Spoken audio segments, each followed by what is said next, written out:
Captain James Miller stood on the bridge of the Defiance, his eyes fixed on the vast emptiness of space that stretched beyond the viewscreen. The ship hummed with quiet energy as it patrolled the outer edge of human territory.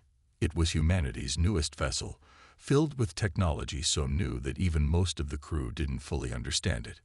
"Status report," Miller called out, his voice steady and calm. "All systems normal, Captain," replied Officer Davis from his station. "We're on course for the edge of the Kuiper Belt." The Defiance was special. Built in secret over 5 years, it carried weapons and shields far beyond what other ships had. Earth had poured its best minds and resources into this ship, hoping it would never be needed. But deep down, everyone knew that humans weren't alone in the universe. It was only a matter of time before they met someone, or something, else. Lisa Reed, the communications officer, suddenly sat up straight in her chair. Her fingers moved quickly across her screen as she adjusted settings. "Captain," she said, her voice tight, "I'm picking up something strange. A signal. I've never seen anything like it." Miller walked over to her station. "What kind of signal?" "It's not human, sir. It's not matching any known pattern in our database." Lisa's face showed both worry and excitement. "And it's coming from beyond the Kuiper Belt. Put it through the translator. Let's see if we can make sense of it." Lisa tried, but the computer couldn't decode it. Whatever was sending the signal used a language completely unknown to humans. "Chief Garcia," Miller called to his engineer. "Can we track where exactly this is coming from?" Thomas Garcia, the ship's chief engineer, nodded and began working with Lisa. His hands moved quickly over the controls. "Got it," he said after a moment. "Sending coordinates to navigation now." Miller looked at his pilot. "Take us there, slow and careful. Weapons on standby." The Defiance changed course, heading toward the source of the mysterious signal.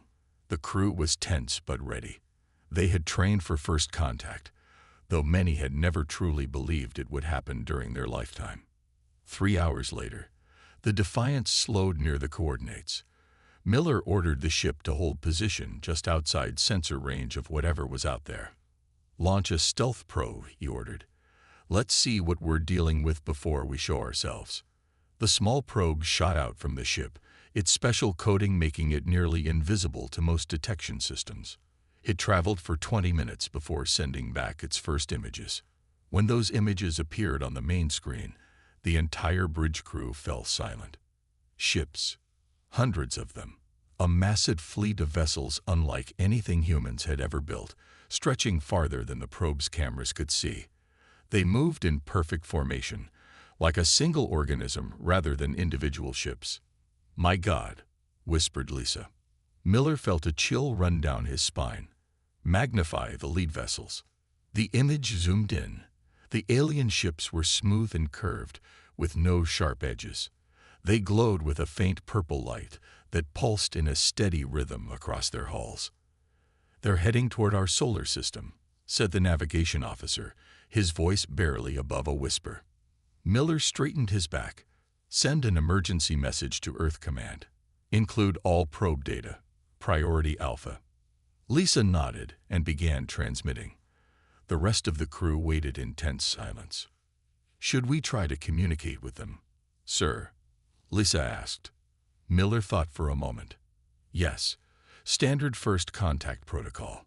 All languages, all frequencies." For the next hour, Lisa sent message after message toward the alien fleet. Peace offerings, mathematical sequences, simple pictograms, anything that might establish communication. There was no response. Then suddenly, the probe's feed showed movement. Several smaller ships broke from the main fleet, accelerating rapidly. "Sir," called out the tactical officer, "the probe has been detected. Small vessels are heading toward." The feed from the probe went dead. "They destroyed it," Miller said flatly. Before anyone could respond, Lisa's console lit up with an urgent message. "Captain, emergency transmission from the research outpost on Pluto. They're under attack." Miller's face hardened. "Show me." The screen flickered to show chaos. The small human outpost, home to 50 researchers, was being bombarded by the same small ships they had just seen. Buildings collapsed as strange purple beams cut through them like paper. "Help us," cried a scientist on the screen. "Unknown vessels attacking without warning. We have no defenses. The transmission cut off. "Status of the alien fleet," Miller demanded. "Main force still on approach. Estimated time to Earth at current speed. 6 days, replied navigation. Miller pressed the ship-wide communication button. "All hands to battle stations. This is not a drill." Alarms blared throughout the Defiance as the crew rushed to their positions. Miller opened a channel to Earth Command. "This is Captain James Miller of the Defiance. We have confirmed hostile alien contact. Pluto Research Station has been attacked. Request immediate backup to outer system coordinates." The reply came quickly. "Captain Miller, this is Admiral Jones. All available ships are being mobilized, but nearest support is 3 days out. You are ordered to avoid engagement and observe only." Miller looked at the tactical display.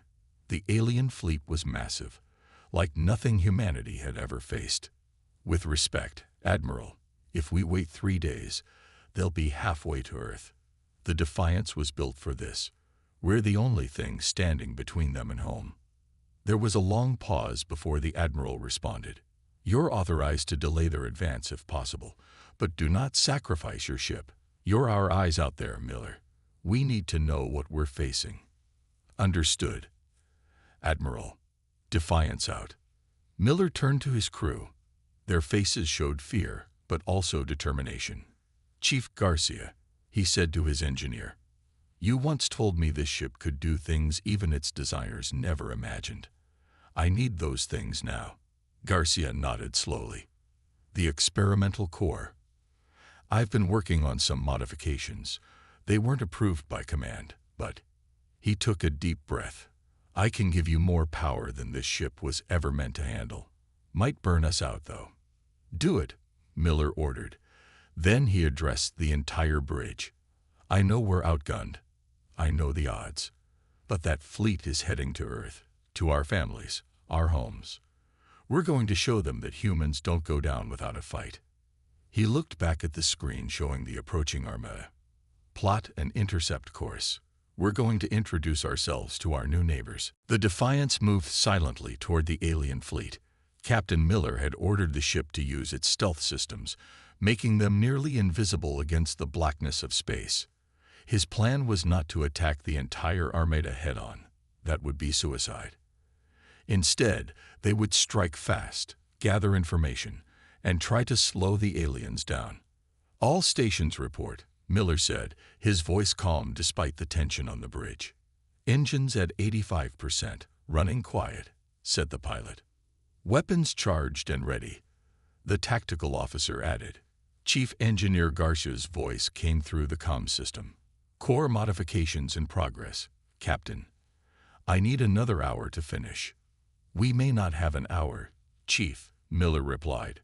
"Do what you can."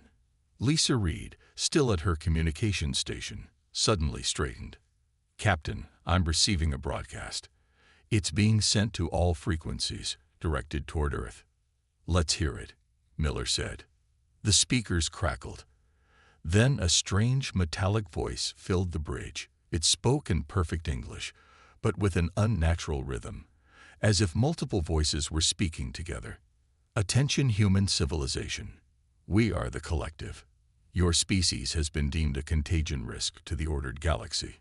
Your unpredictable nature and rapid expansion cannot be permitted. Surrender your world for containment or face elimination. You have 6 Earth days to comply." Silence fell over the bridge. "They want to contain us, like we're some kind of disease," Davis whispered. Miller's face hardened. "Send this message to Earth Command immediately. They need to know what we're facing." Lisa nodded and began transmitting. As she worked, Miller studied the tactical display. The alien fleet moved with perfect precision, each ship maintaining exact distance from the others. "Look at how they move," Miller said quietly. No human fleet could maintain formation that perfectly. Marcus Reed, the science officer and Lisa's brother, had been analyzing the alien vessels. "Captain, I'm detecting unusual energy patterns between their ships. It's almost like they're connected somehow." "Connected?" Miller asked. "Yes, sir. Energy pulses traveling between vessels in millisecond intervals. It's as if they're sharing information constantly, like parts of a single organism rather than individual ships." Miller considered this, so they don't just work together, they think together. "That would explain the voice on the transmission," Lisa added. "Many voices speaking as one." Miller nodded slowly. An idea was forming in his mind. "Keep analyzing those connections, Marcus. I want to know everything about how they communicate." "Sir," the tactical officer interrupted. "3 smaller alien vessels have broken formation. They're heading toward Neptune's moon Triton, where we have another research base." Miller didn't hesitate. "Intercept course. Full speed." The Defiant's engines roared to life as they abandoned stealth. The ship accelerated rapidly toward the 3 alien scouts. "Weapons locked," the tactical officer reported. "Fire when in range," Miller ordered. The Defiants closed in on the alien scouts from behind. They seemed unaware of the human ship's presence until the first blast from the Defiance's main cannon struck the rear vessel. The alien ship shuddered, then exploded in a burst of purple fire. The other 2 scouts immediately changed course, turning to face their attacker. Strange, curved sections of their hulls opened to reveal weapon ports. "Evasive maneuvers," Miller shouted. The Defiance rolled sharply as purple energy beams sliced through the space where it had been moments before. The human ship returned fire, its experimental weapons striking one of the alien vessels. The hit damaged but didn't destroy it. "Their hulls are tougher than they look," the tactical officer reported.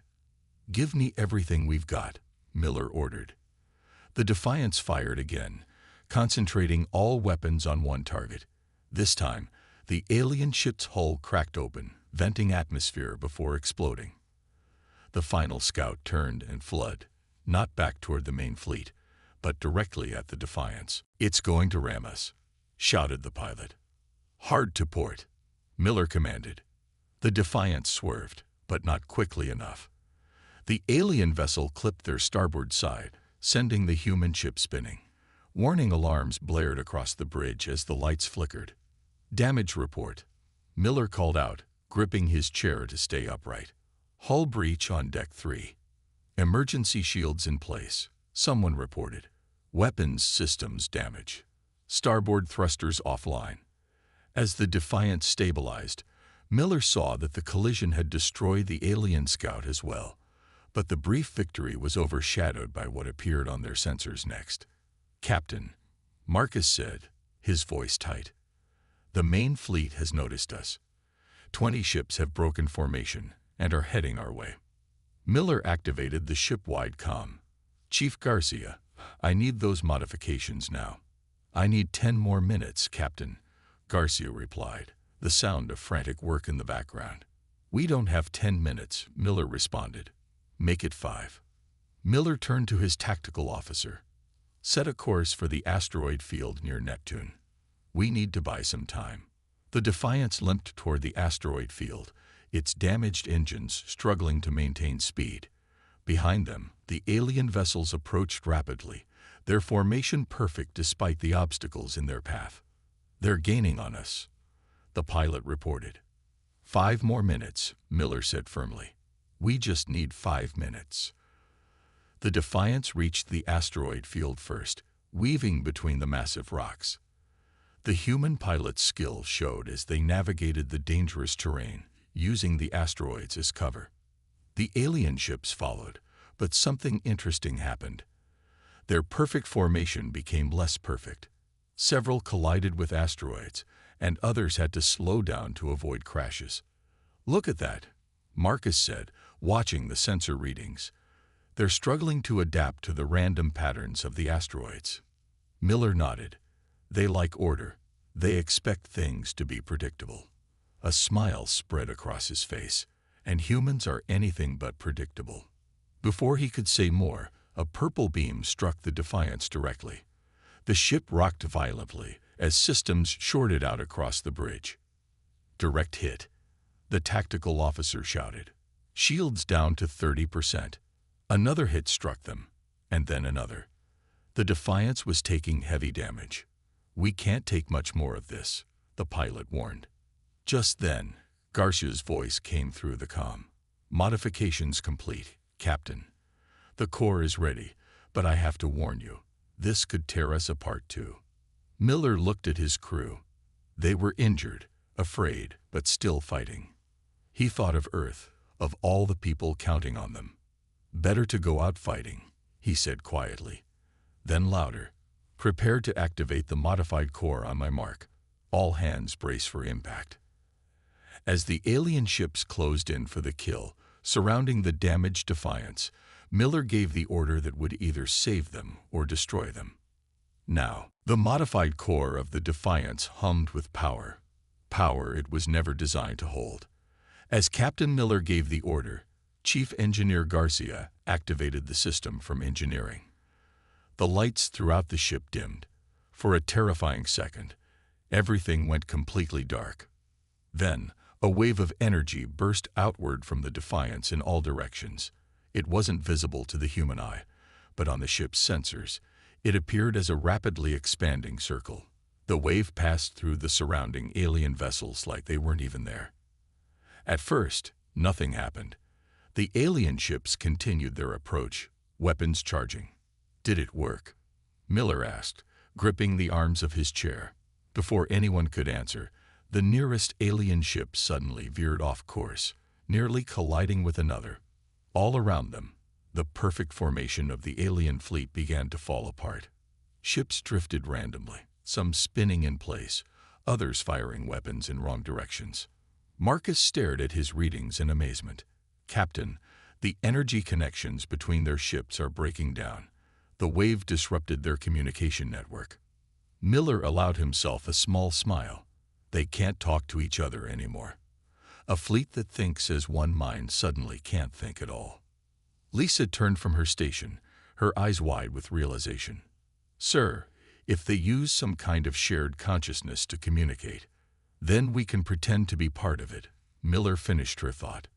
"Can you broadcast on their frequencies?" "I can try," she said, turning back to her console. "What should I send?" "Confusion," Miller replied. "Send conflicting orders. Tell some ships to retreat, others to advance. Make them fight each other." Lisa worked quickly, using what they had learned from the alien transmissions to mimic their communication patterns. She sent out a series of commands, disguising them to look like they came from different ships in the alien fleet. The results were immediate and dramatic. The alien vessels, already disorganized from the energy wave, began to act even more chaotically. Several opened fire on their own kind. Others turned and fled. A few simply shut down completely, drifting powerless in space. "It's working," Davis shouted. But their victory was short-lived. The Defiance shuddered violently as warning alarms blared across the bridge. "The core is overheating." Garcia's panicked voice came through the comm. The modifications weren't meant to sustain this kind of power output. Another violent shake rocked the ship, stronger than the last. Sparks flew from several consoles as crew members were thrown from their stations. "Shut it down," Miller ordered. "Return to standard power." "I'm trying," Garcia replied, "but it's not responding to controls." Miller looked at the tactical display. The alien ships were still in disarray, but some were beginning to recover, their movements becoming more coordinated again. "We don't have much time before they reorganize," the tactical officer warned. Miller made a quick decision. "Marcus, can we use what we've learned about their communication network to make our disruption more targeted? Instead of a general wave, can we focus it specifically on their command functions?" Marcus thought for a moment. "Maybe, but I'll need access to more processing power than my station has." "Divert power from non-essential systems," Miller ordered. "Life support, keep it at minimum. Same for gravity on lower decks. Give science everything they need." The crew rushed to comply as the ship continued to shake. In engineering, Garcia fought to stabilize the core, which was now glowing bright blue through its containment field, a color it was never supposed to be. "Captain," Lisa called out suddenly, "I'm detecting a change in the alien communication patterns. One ship is broadcasting more strongly than the others. It's trying to reestablish control." Miller studied the tactical display. One ship, larger than the rest, and near the center of the fleet, was pulsing with energy. The ships closest to it were already beginning to move in formation again. "That's their command ship," Miller said. "Marcus, focus your disruption there." "Working on it," Marcus replied, his fingers flying across his console. "But I need more time." Miller looked at the damage reports flooding in. The Defiance was barely holding together. Systems were failing all over the ship. They didn't have more time. Then Lisa spoke up again. "Captain, I've been analyzing their language structure. I think I can send a virus." "A virus?" Miller asked. "Yes, sir. Their communication is like a computer network. If I can package our disruption signal into their own language format, it might spread from ship to ship on its own, especially if we target that command vessel." Miller nodded. "Do it." Lisa and Marcus worked together, combining her understanding of the alien language with his knowledge of their energy patterns. The rest of the crew worked to keep the failing ship together for just a few minutes longer. "Ready, sir," Lisa finally said. "But we'll need to get closer to the command ship for maximum effect." Miller turned to his pilot. "Get us as close as you can." "With respect, sir, we barely have maneuvering thrusters," the pilot replied. "Then use what we have. Plot a collision course." The bridge fell silent. "Sir," the pilot asked. "Not an actual collision," Miller clarified. "But I want them to think that's what we're doing. Make it look like we're on a suicide run." Understanding dawned on the crew's faces. The pilot nodded and set the course. The damaged Defiance limped toward the alien command ship, which was now fully operational and coordinating the fleet's recovery. As they approached, several alien vessels moved to intercept. "They're targeting us, sir," the tactical officer reported. "Hold course," Miller ordered. "All power to forward shields." Purple energy beams struck the Defiance, but the shields held, barely. The human ship continued its apparent suicide run toward the command vessel. "They're sending out a priority alert," Lisa reported, monitoring the alien communications. "All ships are being ordered to stop us at all costs." "Good," Miller said grimly. "They're scared." The Defiance was now close enough to the command ship that its massive form filled their view screen. It was easily 10 times the size of their vessel, covered in pulsing purple energy patterns. "Now, Lisa," Miller ordered. Lisa activated the virus transmission. The Defiance's communication array fired the specially coded signal directly at the alien command ship. For a moment, nothing happened. Then the purple energy patterns on the alien vessel flickered. They changed from purple to blue, then back to purple, then to a chaotic mix of colors. The same effect began to spread to nearby ships, like a ripple in water. "It's working," Marcus exclaimed. "The virus is spreading through their network." All around them, alien ships began to drift aimlessly or power down completely. Their perfect coordination was completely shattered. Miller allowed himself a moment of relief before turning to his pilot. "Get us out of here before they recover. Best speed." As the Defiance limped away from the now disorganized alien Armada, Miller opened a channel to Earth. "Earth Command, this is the Defiance. We've found a weakness in the alien fleet. Sending all data now. They operate on a shared consciousness network that can be disrupted." For the first time since the alien fleet had appeared, Miller felt something he hadn't expected to feel again. The Defiance limped away from the disorganized alien fleet, its systems barely functioning. In the ship's medical bay, injured crew members were being treated. On the bridge, Captain Miller studied the damage reports with a grim face. "How bad is it, Chief?" he asked Garcia over the comm. "Bad, sir," the engineer replied. Main engines are at 20%. Weapon systems are mostly offline. The core is stable now, but we can't risk another modified burst without a complete rebuild. Miller nodded, though Garcia couldn't see him. What about life support? Holding for now. We've sealed off the breached areas on Deck 3. Miller looked at the tactical display. The alien fleet was still in disarray, but some ships were beginning to recover from the virus. The command ship, though damaged, was still operational. Earth Command reports reinforcements are still 48 hours away. Lisa informed him. They're sending everything they have, but it won't be here in time if the aliens regroup. Miller studied the alien command ship on the display. Then we need to make sure they don't regroup. He turned to Marcus. What have you learned about their command structure? Marcus had been analyzing the data from their attack. The command ship contains what I believe is a central node, a biological technological hub that coordinates the entire hive mind. Our virus disrupted it temporarily, but it's already starting to adapt and rebuild connections. If we destroy that central node, Miller began, the entire fleet would be permanently disabled. Marcus finished. Miller considered their options. The Defiance was in no condition for another direct attack. But they couldn't just wait for Earth's reinforcements while the aliens recovered. Lisa, are you still able to monitor their communications? He asked. She nodded. Yes, sir. They're scattered and confused, but the command ship is broadcasting recovery protocols. Good. Keep listening. Miller turned to the tactical officer. What weapons do we still have? One missile launcher is operational. We have 3 high-yield warheads left. Point defense systems are at 50%. Miller thought for a moment. Not enough for a direct assault. He looked around at his weary crew. We need another approach. Security Officer Anna Patel, who had been quiet until now, stepped forward. Sir, I have an idea. It's risky, but it might work. I'm listening, Miller said. We can't attack their command ship directly in our condition, Patel explained. But what if we could get inside it? The bridge fell silent.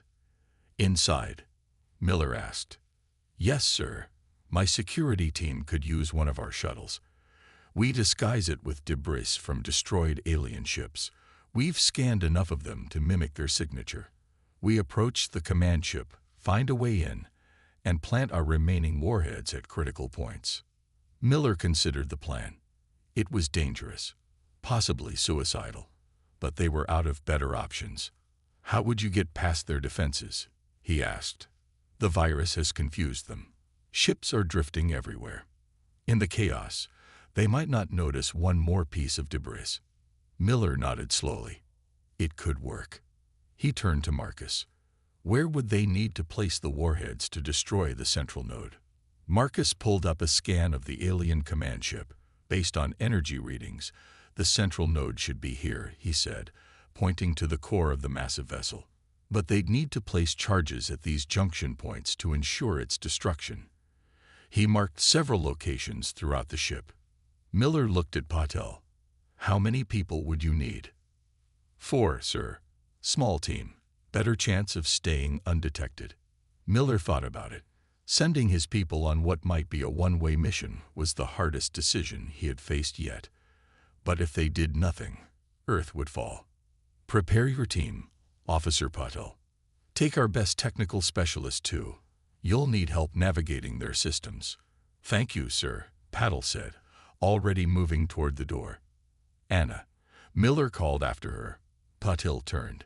This isn't a suicide mission. I expect you all back in one piece. She nodded, but they both knew the odds. The next hour was a flurry of activity. The shuttle was prepared, covered with salvaged pieces of alien hull to disguise its shape and energy signature. Patel's team of 4 suited up with every weapon and tool they could carry. Before they departed, Miller spoke to them one last time. Your mission is clear. Get in, plant the warheads, get out. You'll have 3 hours before we lose our window of opportunity. After that, the aliens will likely have regrouped enough to detect you. Patel and her team nodded grimly. The Defiance will create a distraction when you're ready to extract. We still have enough fight in us for that." Miller looked each of them in the eye. "Earth is counting on you. We all are." With final salutes, the team boarded the disguised shuttle and launched. The small vessel moved slowly away from the Defiance, looking like nothing more than another piece of battle debris. On the bridge, Miller watched their progress on the tactical display. "Now we wait," he said quietly. The shuttle drifted through the scattered alien fleet, passing disabled and confused vessels. Several times, active alien ships passed nearby, but they didn't seem to notice the disguised human craft. Finally, after a tense hour, the shuttle reached the massive command ship. "They're approaching the outer hull," Lisa reported, monitoring their communications. Inside the shuttle, Patel and her team prepared for entry. They had studied the alien ships and identified what looked like maintenance hatches along the hull. There, Patel pointed to a dark section of the hull where a small port was visible. "That's our way in." The shuttle pilot carefully maneuvered them alongside. The technical specialist, Officer Brown, used a modified tool to interface with the alien technology. After several tense minutes, the hatch slid open. "We're in," Patel reported back to the Defiance. Beginning infiltration. The team moved through the alien ship's strange corridors. Unlike human vessels, everything was curved and organic-looking, with pulsing lights running through the walls like blood vessels. "It's like the ship is alive," whispered Brown as they moved deeper. They encountered few aliens. Those they did see moved erratically, as if confused or sick. The virus had clearly affected not just their ships, but the aliens themselves. Using Marcus's map, they navigated toward the first junction point. When they reached it, Brown planted one of the warheads and set the remote detonator. "One down, 2 to go," Patel reported. As they moved toward the second location, they entered a vast chamber that stopped them in their tracks. The walls were lined with what looked like thousands of transparent pods. Inside each pod was a different creature, some humanoid, others completely alien. "What is this place?" one of the team members whispered. Brown scanned the pods with his device. "They're alive, but in some kind of stasis, and they're all connected to the ship's systems." Patil moved closer to one pod containing a humanoid figure with pale blue skin. "Prisoners. Or components," Brown suggested grimly. "Remember how the aliens operate as a hive mind? What if they take other species and add them to their collective?" The realization hit them all at once. The collective wasn't just an alien fleet. It was a composite entity made up of conquered species, all forced into a shared consciousness. "We need to hurry," Patel said, her determination renewed. "This isn't just about Earth anymore." As they turned to leave, an alarm suddenly blared throughout the chamber. The pods began to glow more brightly, and the creatures inside started to move. "They know we're here," Patel said. "Run." Alarms blared throughout the alien command ship as Patel and her team ran through the curved corridors. Behind them, they could hear strange movement, the sound of many feet rushing in pursuit. "Team, report status." Miller's voice came through their comms, barely audible through the interference. "We've been discovered, Captain," Patel replied as they ran. "First charge is planted, but we still need to set the other two. Can you complete the mission?" Patel looked at her team. Despite their fear, their faces showed determination. "Yes, sir. We'll get it done." "The ship's activity is increasing," Lisa's voice added. "Energy signatures rising all over the fleet. They're waking up faster now." Patel checked the map on her device. "We'll split up. Brown, you and Taylor take the second junction. Roberts and I will handle the third. We'll meet back at the shuttle in 30 minutes. The team nodded and separated at the next intersection. Patel and Roberts headed deeper into the ship, toward what Marcus had identified as the central processing core. Behind them, strange creatures appeared. Some looked almost human, others were completely alien, but all moved with the same jerky, synchronized motions. Their eyes glowed with an unnatural purple light.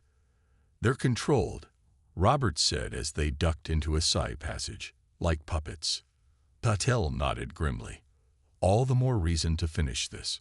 On the Defiance, Miller watched the alien fleet with growing concern. More ships were powering up, their formations becoming coordinated again. "How much longer until our team can extract?" he asked. "They need at least 20 more minutes to plant the remaining charges and return to the shuttle," Marcus replied. Miller turned to his tactical officer. "Prepare to create a distraction. Target any active alien ships near the command vessel."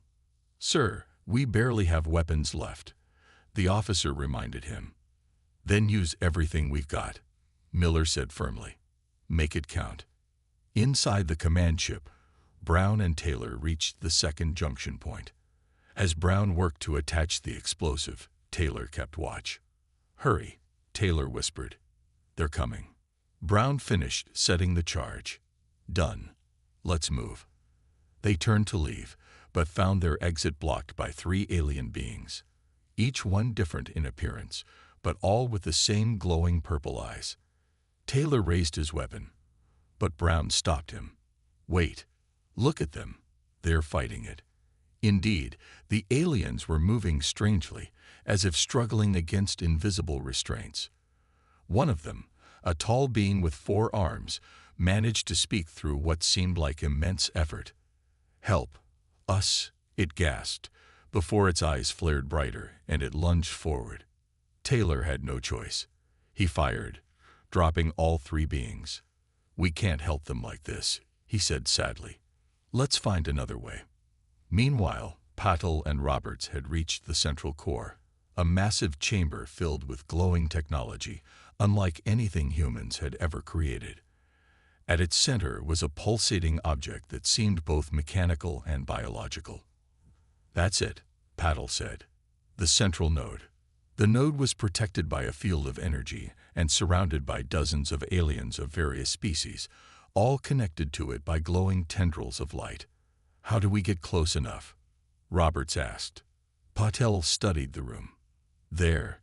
She pointed to a maintenance conduit that ran beneath the floor. "That should take us right underneath it." They pried open an access panel and crawled inside. The tight space was filled with pulsing organic cables that felt warm to the touch. "This ship isn't just a vessel," Roberts whispered. "It's alive somehow." They crawled until they were directly beneath the central node. Patel attached the final explosive to what looked like a main support structure. "Charges set," she reported to the Defiance. "All teams heading to extraction point now." "Copy that," Miller replied. "Be advised, we're about to create your distraction. Get to the shuttle quickly." The Defiance moved out from its hiding position, engines flaring as it charged toward a group of recovering alien ships. Its remaining weapons fired, striking several vessels before they could raise their shields. The sudden attack drew immediate attention. Alien ships turned away from the command vessel to engage this new threat. "It's working," Lisa reported. "The command ship is diverting resources to coordinate the defense." Miller nodded. "Keep firing. Make them think we're making a last, desperate attack." On the command ship, Patel's team had reunited and was fighting their way back to the shuttle.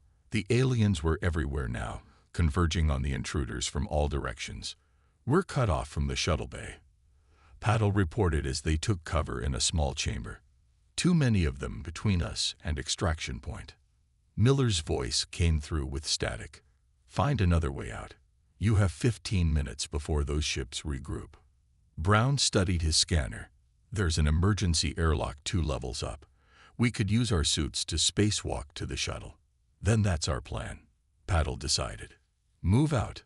Fighting their way upward, the team suffered injuries. Roberts took a hit to his leg, and Taylor's suit was damaged. By the time they reached the airlock, they were exhausted and running low on ammunition. "We're at the airlock," Patel reported. "But Roberts is injured badly. He can't make the spacewalk." There was a moment of silence on the comm before Roberts spoke up. "Leave me. I'll trigger the charges when you're clear." "No way," Patel said firmly. "No one gets left behind." "Anna," Roberts said, using her first name. "You know I'm right." Someone needs to make sure those charges go off, and I can't make it to the shuttle. This way, I can make sure everyone else gets out." Patil looked at her wounded teammate, seeing the determination in his eyes. With a heavy heart, she knew he was right. "Captain Miller," she said, "Roberts is staying behind to ensure detonation. Request immediate extraction for the rest of the team." "Understood," Miller replied, his voice solemn. "Shuttle pilot is standing by at the coordinates." Patil gripped Roberts' shoulder. "Make it count." "For Earth," he nodded, "and for all of them." He gestured to the ship around them, referring to the countless beings enslaved by the collective. The remaining team members put on their helmets and entered the airlock. When it opened to space, they pushed off, using their suit thrusters to navigate toward where their shuttle waited. Behind them, Roberts dragged himself to a console and began bypassing security systems to access the detonator controls. The Defiance continued its desperate distraction, taking heavy fire as it drew enemy ships away from the command vessel. Several sections of the human ship were now completely destroyed, and they were running on emergency power. "Team is approaching the shuttle," Lisa reported. "They're almost there." Miller watched the tactical display, relief washing over him as the 3 dots representing Patil's team reached the shuttle. "Get us out of here as soon as they're aboard," he ordered. Inside the command ship, Roberts finished his work. On his display, he could see the shuttle moving away. They were clear. "This is Roberts," he transmitted. "Detonating charges now." His finger hovered over the control.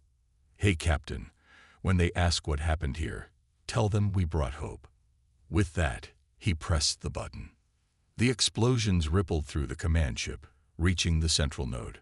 As it shattered, a psychic scream echoed across space, not heard with ears, but felt in the minds of everyone nearby. Throughout the alien fleet, ships stopped moving. Some began drifting aimlessly, others powered down completely. The shuttle raced back to the Defiance, which was already turning to escape the battlefield. "What's happening?" Miller asked, watching the alien fleet on his display. "The central node is destroyed," Marcus reported. "The hive mind connection is broken.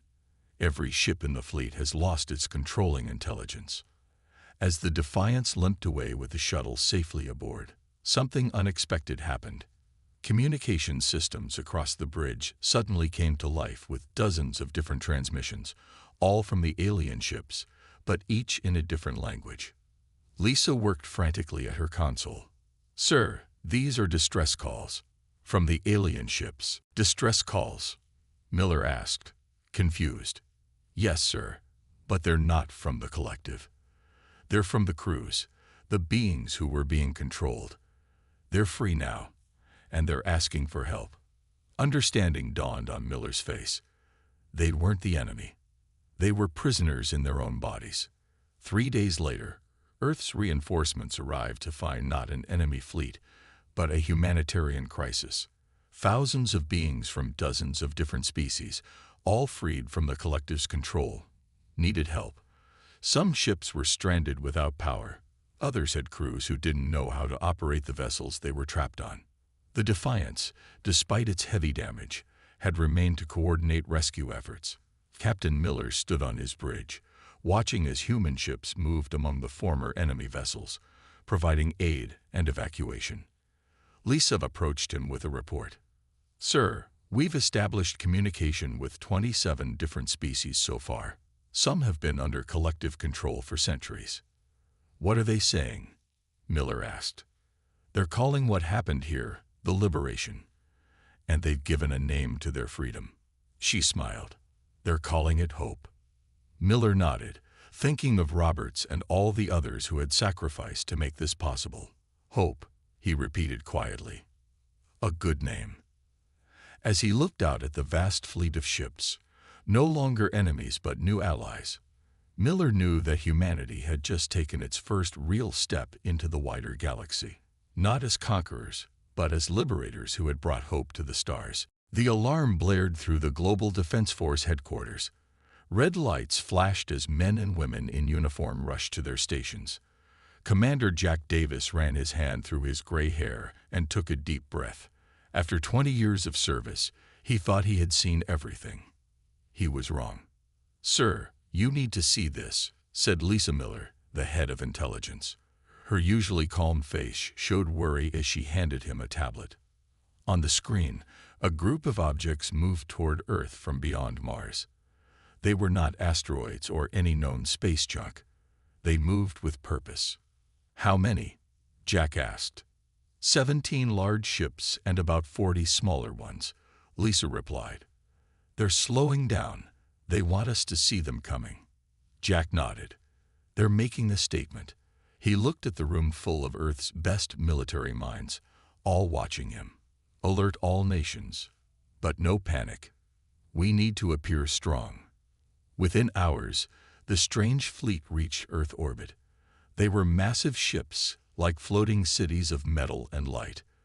The largest one was 3 miles long with strange markings on its hull.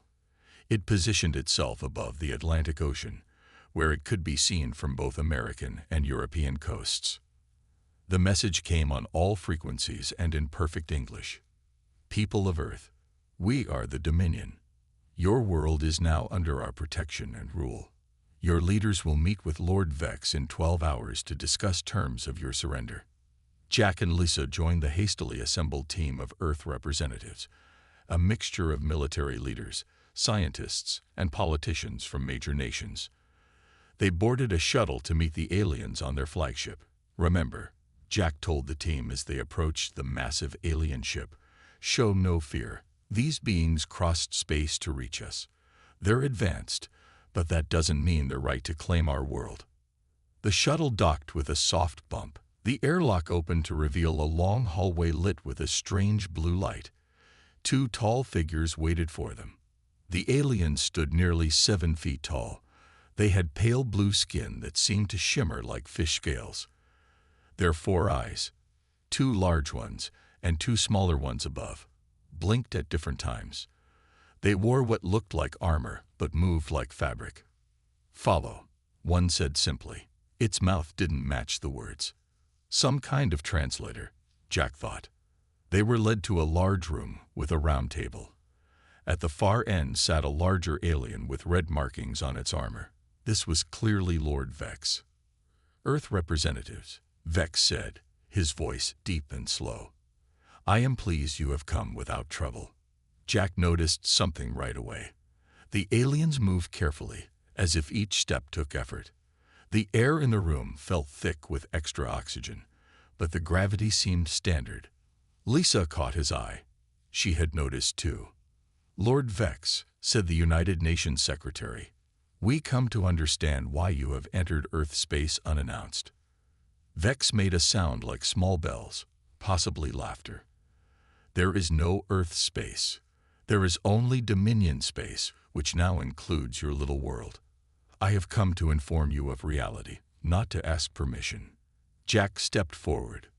"Perhaps we can discuss trade instead of surrender. Earth has many resources." "Silence," Vex cut him off. "Your species has barely left its own atmosphere. Your weapons are toys compared to ours. You have no allies. You are alone and helpless." Vex touched a control panel, and a hologram appeared. It showed planets being destroyed, species being enslaved. "The Dominion has conquered hundreds of worlds. Some chose to fight." The hologram showed planets being bombarded from orbit. "They no longer exist." "And those who surrender?" Lisa asked. "They serve," Vex replied simply. "Your people will mine resources, grow food for our armies, and provide workers. In return, we allow you to live." "How generous," Jack said, trying to keep his voice steady. "When do you expect our answer?" "You have 30 Earth days to prepare your people for their new role. After that, we begin resource collection with or without your cooperation." Vex stood up, clearly ending the meeting. But as he did, he grabbed the table for support. Jack saw it clearly. These aliens were struggling with Earth's gravity, and when Vex breathed, his chest moved rapidly, like someone not used to the air. As they were escorted back to their shuttle, Lisa whispered to Jack, "Did you see how they moved? And their reaction times are slow. When you reached for your water, the guard took nearly a full second to react." Jack nodded. "Something's not right. These beings have amazing technology, but physically, they're weak." Lisa finished. Back on Earth, news of the alien ultimatum spread quickly. People panicked. Some rioted. Others prayed. World leaders argued about whether to fight or surrender. In a secure underground facility, Jack and Lisa met with Dr. Alan White, Earth's leading expert on human evolution. "You're right," Dr. White said after hearing their observations. "Based on their movements and breathing patterns, these aliens evolved on a world with much lower gravity and less oxygen than Earth." "How does that help us?" Jack asked. "Their ships can still destroy us from orbit." Dr. White smiled for the first time. "For years, I studied what makes humans unique compared to other Earth species. Our endurance, our adaptability, our ability to survive in almost any climate. We evolved on a harsh world that killed 99% of all species that ever lived here." He pulled up a diagram on his computer. "If these aliens come from a low-gravity, low-oxygen world, then humans would seem like superhumans to them. Our strength, speed, and endurance might be extraordinary by their standards." Lisa leaned forward. "Can we use that?" "Maybe," Dr. White said, "but we need more information, and we need a plan that doesn't involve them bombing us from space." Jack thought for a moment. "Then we play along. We act defeated. We let them think we're helpless while we learn more about them." "And then?" Lisa asked. Jack's eyes hardened. "Then we show them exactly how wrong they are about Earth." As the three of them began forming a plan, the Dominion ships hovered above Earth's major cities like storm clouds. Lord Vex watched through a view screen, already counting the resources this blue planet would provide. He had no idea what was coming. Dr. Alan White's lab was 20 floors underground. The world above might be in panic, but down here, the scientist worked with calm focus. Large screens showed data and images of human DNA next to what little they knew about the aliens. "Look at this," Dr. White said to Jack and Lisa. He pointed to a chart. "Humans evolved on a planet with high gravity compared to most habitable worlds. Our muscles, bones, and hearts developed to work against Earth's pull." Jack crossed his arms. "You're saying we're naturally stronger than them?" "Much stronger, I think," Dr. White nodded. "And that's not all. Earth's atmosphere has more oxygen than many planets. Our lungs evolved to use this rich air. The aliens were breathing fast in your meeting because our air is like being on a mountain peak for them." Lisa studied the screens. "So we have physical advantages, but their ships and weapons are still far beyond ours." "True," Dr. White admitted, "but there's something else interesting." He pulled up new images. "These are scans we took of their ship during your visit. Their technology follows certain patterns. They're advanced in space travel, energy weapons, and shields, but their computer systems seem different." "Different how?" Jack asked. A new voice answered from the doorway. "Their computers are actually behind ours in some ways." They turned to see Dr. Tom Reed, the military's top technology expert. He was a short man with thick glasses and quick movements. "Their communication systems are less secure than ours," Dr. Reed continued. "They use predictable patterns. It's like they never had to worry about hackers or cyberwar. Because they were always the strongest," Lisa realized. "They never needed to hide their signals or protect against attacks." Jack sat down, thinking hard. "So we're physically stronger in Earth conditions, and we might have advantages in certain technologies. Can we use this?" "Maybe," Dr. Reed said. "I've been studying the signals between their ships. With the right team, I think we could create a virus to disrupt their communications. And I know someone perfect for that job," Lisa said. "Kate Brown. She was a hacker before the government recruited her. She's the best coder we have." Jack nodded. "Get her here." Now, 3 days later, Kate Brown stood in front of a wall of computers. She was young, with dyed blue hair and fingers that moved across keyboards faster than most people could follow. Their systems are alien, but code is code, she explained to the others. They use quantum communications, but the protocols are simple. Almost arrogant. Can you get into their systems? Jack asked. Kate grinned. Already have. They don't even know I'm watching. And I think I can do more than just watch. While Kate worked on the cyber attack, Jack met with Major Sam Wilson in a large training room. Sam was the leader of Earth's most elite Special Forces team. 12 men and women who had trained together for years. Your team needs to prepare for something new, Jack told Sam. Fighting in alien ships, possibly in different gravity. Sam, a tall woman with short black hair and serious eyes, nodded. What about weapons? We'll use theirs if possible, Jack replied. We need to train your people to move quickly, exploit the aliens' weakness in our gravity, and use whatever you find on their ships. My team can adapt, Sam said confidently. But how do we get on their ships in the first place? Jack smiled grimly. We're going to let them capture us. Over the next weeks, as the Dominion deadline grew closer, Earth worked on 2 plans at once.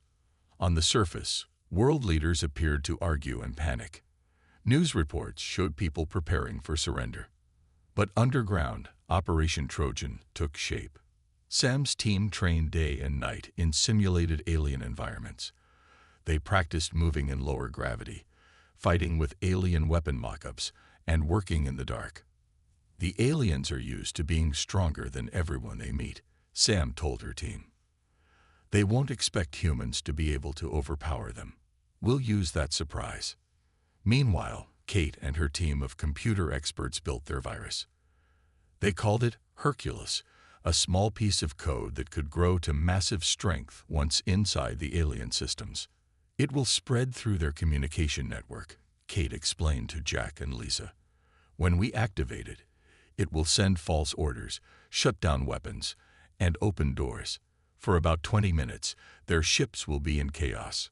20 minutes isn't long, Jack said, concerned. It's all we'll get before they adapt, Kate replied. But it should be enough time for Sam's team to take control of at least one ship. On the 27th day, with only 3 days left before the Dominion's deadline, Jack called all the team leaders together. Tomorrow, we make our move, he told them. Dr. White has made these. He held up what looked like small metal buttons. These are quantum transmitters. Kate can use them to activate Hercules once you're aboard their ships.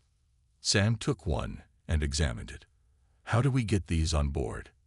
I'll be leading a delegation to discuss surrender terms, Jack explained. We'll have these hidden on us. Once on their command ship, we'll plant them where Kate can access their systems. And if they search you? Dr. Reed asked. These are made with elements not found on Earth, Jack replied. Their scanners won't recognize them as technology. Lisa stepped forward. There's something else you should know. Our deep space radar has detected more Dominion ships heading this way. If we don't stop this first fleet, Earth will face an even larger invasion force in about 3 months. The room grew quiet as everyone absorbed this news. Then we have no choice, Jack said firmly. We stop them now, with what we have. That night, as final preparations were made, Jack stood alone looking at a map of Earth. All those cities, all those people who didn't know what tomorrow would bring. Would their plan be enough, or would Earth become just another conquered world? A hand touched his shoulder. It was Lisa. We'll succeed, she said quietly. They thought they found a weak, helpless planet, but they found humans instead. Jack nodded, his resolve strengthening. Tomorrow, they'd learn exactly what that means. Across the solar system, aboard his command ship, Lord Vex received reports of Earth's apparent preparations for surrender. He smiled, showing rows of sharp teeth. Another world falls to the Dominion, he told his officers. Prepare the harvesting ships. The aliens had no idea that Earth was about to show its true strength. The morning of the counterattack arrived with a red sunrise. Jack Davis adjusted his formal uniform and looked at the small team beside him.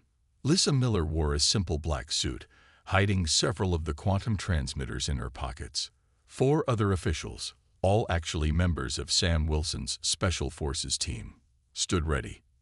"Remember," Jack told them quietly, "act defeated, broken. They need to believe we're coming to surrender." Their shuttle rose through the clouds toward the massive Dominion command ship. Jack watched Earth grow smaller below them. So much depended on the next few hours. Inside the underground command center, Kate Brown's fingers flew across her keyboard. Screens around her showed the status of the Hercules virus, ready to deploy the moment Lisa planted the transmitters. "Connection to shuttle stable," Kate reported to Dr. Reed, waiting for the signal. Major Sam Wilson and the remaining 7 members of her team waited in a second shuttle, hidden behind a small moon.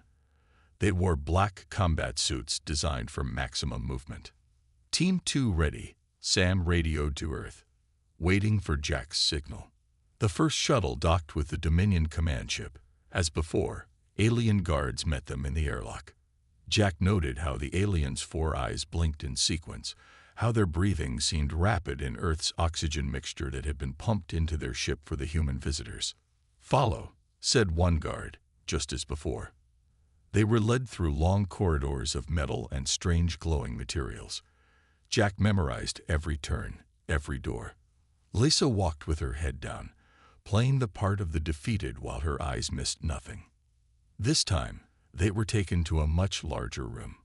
Lord Vex sat on what looked like a throne, surrounded by at least 20 lesser aliens in military dress.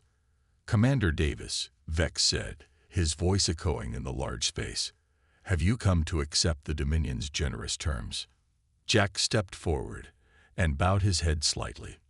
"Lord Vex, Earth's leaders have considered our options. We wish to discuss the details of our surrender." Vex made that bell-like laughing sound again. "There are no details to discuss. You submit completely or face destruction." "Of course," Jack said, keeping his voice humble, "but we need to understand our role. How many workers will you need? What resources are most valuable to the Dominion?" As Jack kept Vex talking, Lisa slowly moved around the room, pretending to study a wall decoration. She pressed one of the small transmitters against the wall where it stuck like a tiny metal beetle. Near a control panel, she placed another. "Your questions are tedious," Vex finally said. "You will provide whatever the Dominion demands, whenever we demand it." He waved a long-fingered hand dismissively. "Take them to the holding room while I prepare the formal surrender broadcast." As planned, the guards led Jack's team to a smaller room with a table and chairs. Once the doors closed, Jack tapped a pattern on his wrist device. 3 short, 2 long. The signal to Sam's team. In the command center on Earth, Kate saw the transmitters come online. "I've got connection," she shouted, launching Hercules. Now, her virus shot through the quantum link, spreading instantly through the alien ship systems. Warning lights began flashing throughout the Dominion vessel. "What is happening?" demanded an alien officer on the bridge. Before anyone could answer, the ship's artificial gravity fluctuated wildly. For the aliens, already struggling with Earth normal gravity, the sudden increase was crippling. Many fell to their knees. In the holding room, Jack and his team felt the gravity shift. "Now," he ordered. The 4 disguised soldiers attacked the guards. What would have been an even fight on the aliens' homeworld was no contest in Earth-like gravity. The guards moved slowly, their muscles straining against a pull they weren't evolved to resist. The humans, by contrast, moved like lightning. Within seconds, the guards were unconscious, and the team had their weapons, strange rifle-like devices that fired energy pulses. "Lisa, stay here and keep planting transmitters," Jack ordered. "We're heading for the bridge." Meanwhile, Kate's virus raced through the Dominion fleet. Ship communications went dark. Navigation systems showed false readings. Weapons targeting failed. In the chaos, Sam Wilson's shuttle approached the command ship undetected. They docked at a maintenance airlock that Kate had unlocked remotely. "We're in," Sam reported, moving to engineering. On the bridge of the command ship, Lord Vex raged. "What is happening? Restore communications." A junior officer stumbled toward him, fighting the increased gravity. "Lord, all systems are compromised. We've lost contact with the fleet." "Impossible," Vex shouted. "These primitives can't." The bridge doors slid open. Jack and his 3 soldiers rushed in, alien weapons raised. "Actually, we can," Jack said. The bridge crew reached for weapons, but moved as if underwater. Jack's team fired precisely, hitting control panels rather than aliens. Sparks flew as more systems failed. Vex stood, his face contorted with rage and effort against the gravity. "You dare," he hissed. "We dare," Jack replied, aiming his weapon at Vex's chest. "Now order your fleet to stand down, or we'll see how well your species does in even higher gravity." Across the solar system, the Dominion fleet drifted in confusion. Some ships collided as navigation failed. Others fired at phantom targets created by Kate's virus. On Earth, hidden installations powered up. These were humanity's secret weapons, reverse-engineered from a crashed alien scout ship found decades ago and kept hidden even from most humans. Giant electromagnetic pulse generators aimed at the smaller Dominion ships. Gravity manipulation devices, similar to what the aliens used but modified by humans, created distortion fields around others. In the command ship's engineering section, Sam's team secured the main power core. "Engineering is ours," she reported to Jack. "We can shut down life support if needed." Jack nodded grimly at Vex. "Your fleet is disabled. Your command ship is captured. Earth is not surrendering today." Vex stared in shock. "How? You're primitives. You barely leave your atmosphere." "We let you think that," Jack said. "We let you think we were weak. But humans have one advantage you never considered." "What advantage?" Vex asked, his voice no longer confident. Jack smiled. "We evolved on the most dangerous planet you've ever encountered. And that made us stronger than you could imagine." Outside the viewports, they could see Dominion ships losing altitude, some crashing into the ocean as Earth's hidden weapons took their toll. Lisa's voice came through Jack's communicator. "All transmitters placed. Kate has control of the entire command network." "Good," Jack said. He turned back to Vex. "Now let's discuss the terms of your surrender." The alien commander could only stare in disbelief at the humans who had just turned his invasion into a stunning defeat. The counterattack had worked.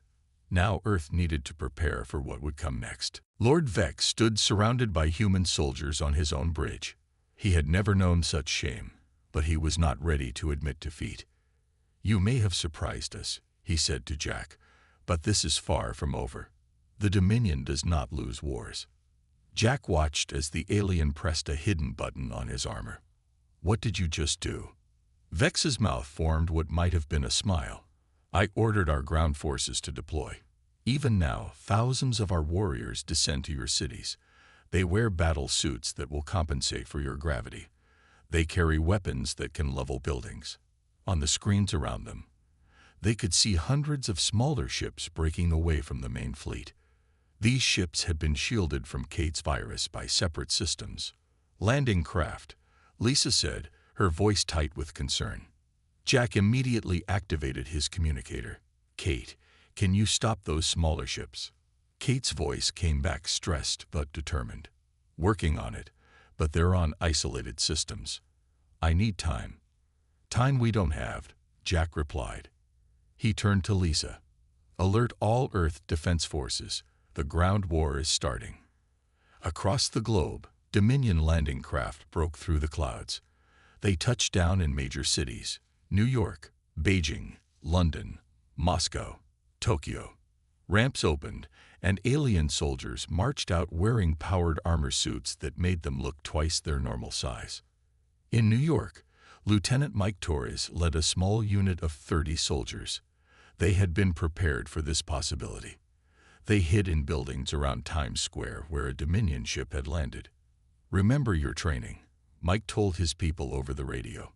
"They're stronger in those suits, but the suits have weaknesses. Aim for the joints and power sources." The aliens moved through the streets, firing energy weapons that turned cars into melted metal. They expected terrified civilians, easy conquest. Instead, they found empty streets. The people had been evacuated days before, from windows and rooftops. Mike's soldiers opened fire. They used special EMP rifles developed by Dr. Reed, weapons designed to short-circuit the alien suits. "Focus fire on the lead alien," Mike ordered. 20 rifles fired at once. The alien suit sparked, then froze in mid-step. The creature inside struggled but couldn't move. The other aliens turned toward the attack, but they were slow to react. Before they could locate all the human positions, 5 more of their suits failed. "Move to Phase 2, Mike ordered. His soldiers threw small devices that looked like tennis balls toward the aliens. These bounced along the ground, then burst into clouds of thick smoke. To human eyes, this was ordinary smoke, but it contained particles specifically designed to block the aliens' vision spectrum. Blind, and with many of their suits failing, the aliens still outnumbered the humans. They fired wildly into buildings. Mike and his team used the confusion to change positions. They understood urban fighting in ways the aliens didn't. They used sewers and building connections to flank the invaders. "Now," Mike yelled. His soldiers emerged from new positions, catching the aliens by surprise again. More suits failed under the EMP barrage. The remaining aliens, desperate now, switched to hand weapons and charged the nearest human position. This was exactly what Mike had hoped for. Without their suits, the aliens found themselves fighting humans in Earth gravity. The battle quickly turned to hand-to-hand combat. And here, the difference was dramatic. Mike watched as one of his soldiers, a woman half the size of an alien, easily threw her attacker over her shoulder. Another soldier took hits from an alien that would have broken bones on the alien's world, but merely bruised the human. Across the globe, this scene repeated. In Beijing, local forces disabled the alien suits, then swarmed the helpless invaders. In London, police officers found they could outrun and overpower the aliens. In Moscow, civilians joined soldiers in pushing back the attackers. On the Dominion command ship, Jack watched the reports come in with growing hope. "We're winning the ground battles," he told Vex. "Your soldiers can't fight effectively on our world." Vex hissed in anger. "This is not possible. We study your weapons, your technology. We should be unstoppable." "You studied our technology," Lisa said, "but you didn't study us. Humans evolved over millions of years to survive on a planet that tried to kill us at every turn. We adapted. We endured. We're stronger than we look." Meanwhile, Sam's team worked to secure more of the command ship. They fought their way to the communications center, where they began broadcasting false orders to the landing parties. "Dominion forces, retreat to landing zone 4, Sam transmitted, using the aliens' own communication systems. The message went out in the Dominion language, thanks to the translation software Kate had developed. Confused aliens across New York began moving to what they thought was a rally point. Instead, they walked into an ambush. In the ship's engineering section, Sam's technical expert found a way to access the fleet's weapons controls. "I can disable their orbital weapons," she told Sam. "But I need time." "How much time?" Sam asked. 10 minutes. Sam nodded. "We'll hold this position. Get it done." On the bridge, Vex received an urgent message from his second-in-command. "Lord, our ground forces report confusion and heavy resistance.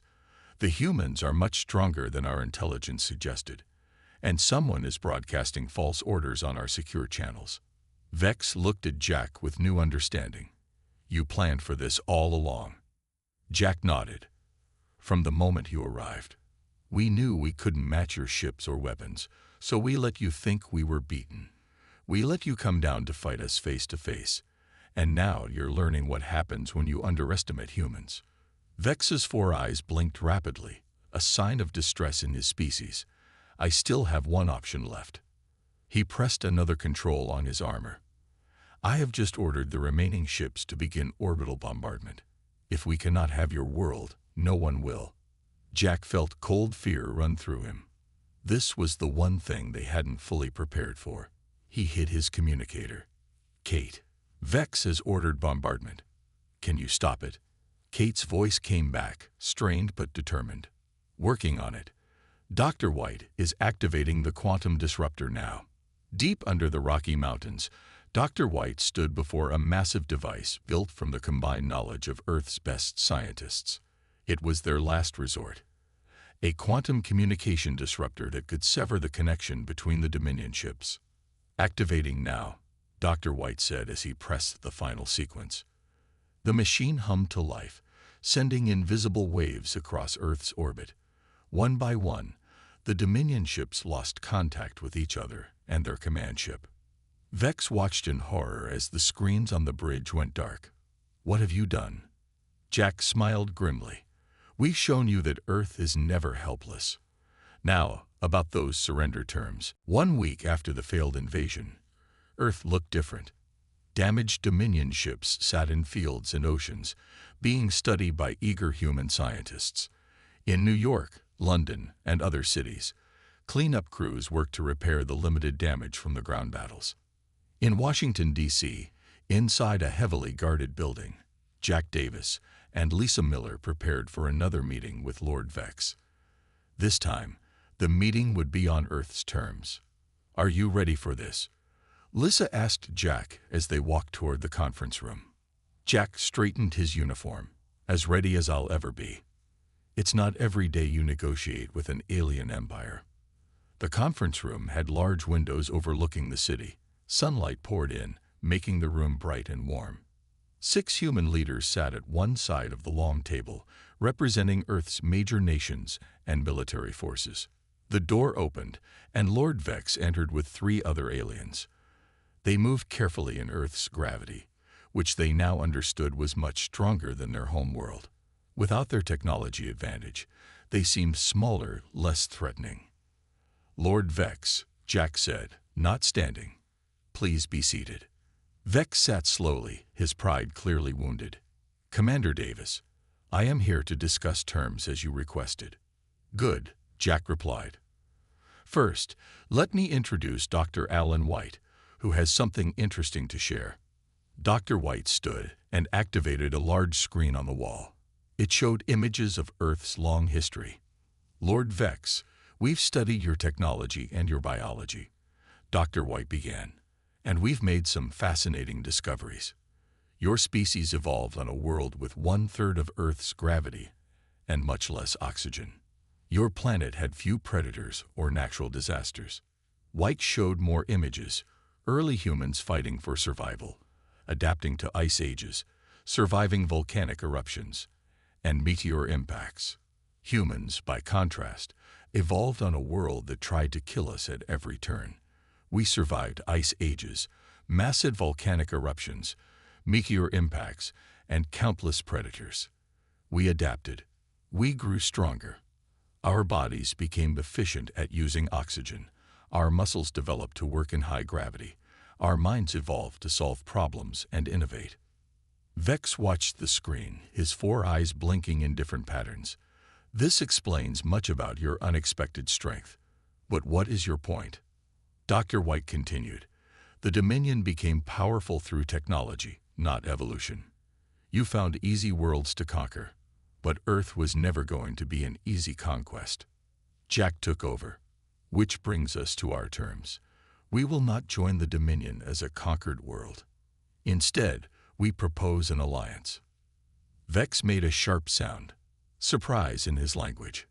Alliance? After we try to conquer you? Yes, Jack said simply. We've studied your empire. You've grown complacent. You haven't faced real challenges in centuries. That's why we were able to defeat your forces so easily. And why would we ally with you? Vex asked, his voice less confident than before. Lisa spoke up. Because we have things you need, and you have things we need." She activated another screen, showing human innovations the aliens hadn't seen before. "Humans think differently than your species. We solve problems in ways you haven't considered. Our computer security, our encryption methods, our biological adaptations, all these could strengthen the Dominion." "And in return?" Vex asked. "Faster than light travel," Jack said. "Energy production methods. Access to the wider galaxy." Vex was silent for a long moment. Then he said something surprising. "We've never been defeated before. Not in 500 years of conquest." "There's a first time for everything," Jack replied. "The question is, what will you learn from this defeat?" 3 days of negotiations followed. The aliens were tough, but fair once they accepted their position. Earth would not supply slaves or unlimited resources. Instead, they would exchange technology, knowledge, and eventually, once trust was built, people, scientists, diplomats, and explorers. As the talks proceeded, Dr. White made another discovery. "Look at this," he told Jack and Lisa one evening, showing them genetic data on a screen. "The Dominion has conquered over 200 worlds, but most of those species share similar evolutionary backgrounds. Low-gravity worlds, stable climates. So humans really are unique?" Lisa asked. "In their experience, yes," Dr. White replied.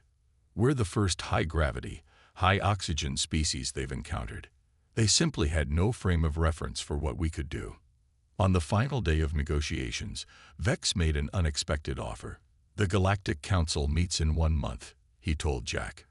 "Earth should send representatives." Jack looked surprised.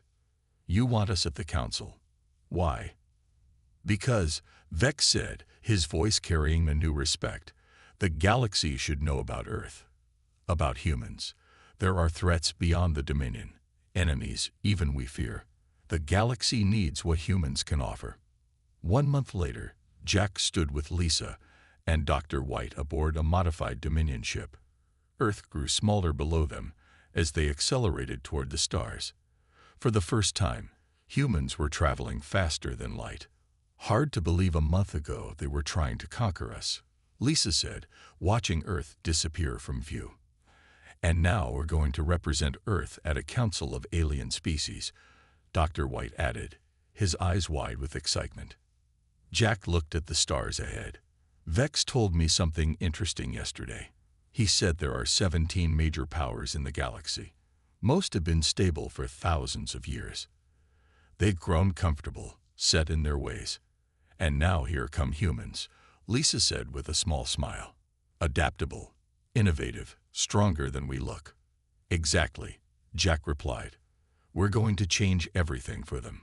The ship jumped to faster than light speed, carrying the first humans beyond their solar system. Earth was no longer alone, no longer isolated. And the galaxy would soon learn what the Dominion had discovered the hard way, that the third planet from an ordinary yellow star had produced something extraordinary, humans. As they approached the massive space station where the Galactic Council met, Jack prepared his opening words carefully. He would tell the assembled representatives of 17 galactic powers about Earth, about humanity's long journey, about their unexpected strength and endless adaptability. He would begin with the same message he had given Vex. "We come seeking friends, not subjects. But make no mistake, Earth is never helpless. And the galaxy would never be the same again." The end.